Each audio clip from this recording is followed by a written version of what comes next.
আসসালামু আলাইকুম প্রিয় দর্শক, আপনারা দেখছেন আরবি খেজুর। কোথায় দাঁড়িয়ে কথা বলছি? হয়তো অনেকে বলবেন যে সালে ভাই কি আবার আরব দেশে চলে গেছেন নাকি? না রে ভাই, আল্লাহ রাসূল সাল্লাল্লাহু আলাইহি সাল্লামের এক সাহাবার নাম ছিল সালমান ফার্সি। আর আমাদের এখানেও আমার এক প্রিয় ভাইয়ের নাম সালমান ফার্সি। ওই নামের বরকতে আমাদের দেশে মৌলভীবাজার জেলায় রাজনগর উপজেলায় এই খেজুরের বাম্পার ফলন। দেখেন, একটু সামনে দিকে আসি আমরা। এই দেখেন, তো আমি একটু ভাইয়ের বাইকে একটু নাও। ভাইয়া, এই গাছগুলোর বয়স কত? 4 বছর পার হয়ে 5 বছর রানিং। 5 বছর রানিং। এবারই প্রথম ফলন হয়েছে। এবার প্রথম ফলন হয়েছে।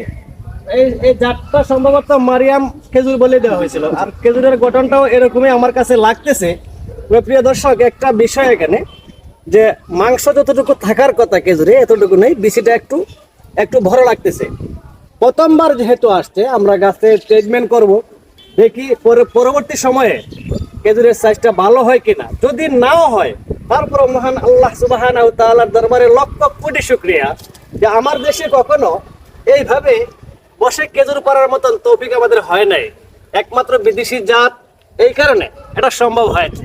এই যে দেখেন, একটা তুখে দেখেন কতগুলা, দেখছেন? মাশাআল্লাহ। তো শামীম ভাই, কিছু বলবেন? ভাই, আমি সত্যি দেখে মুগ্ধ হয়ে গেলাম, কারণ আমি জীবনে প্রথম বিদেশি খেজুর গাছগুলো বাংলাদেশে দেখলাম। আর সেটা আমার এই ভাইয়ের কল্যাণে। ওনাকে আমার পক্ষ থেকে অসংখ্য ধন্যবাদ। আপনাকে অসংখ্য ধন্যবাদ আপনার অ্যাক্সিডেন্টের জন্য। সবুজের টানে মনে প্রাণে আপনাদের সালে ভাই বিভিন্ন জায়গায় ছুটে বেড়ায়।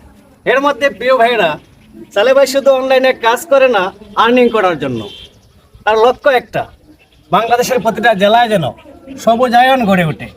এই সবুজের মাধ্যমে যেন মানুষ ফ্রেশ একটা অক্সিজেন পায়, এখান থেকে ফ্রেশ একটা ফল খেয়ে যেন মানুষের পুষ্টি চাহিদা পূরণ করতে পারে। সবাই ভালো থাকবেন, সুস্থ থাকবেন। আল্লাহ হাফেজ।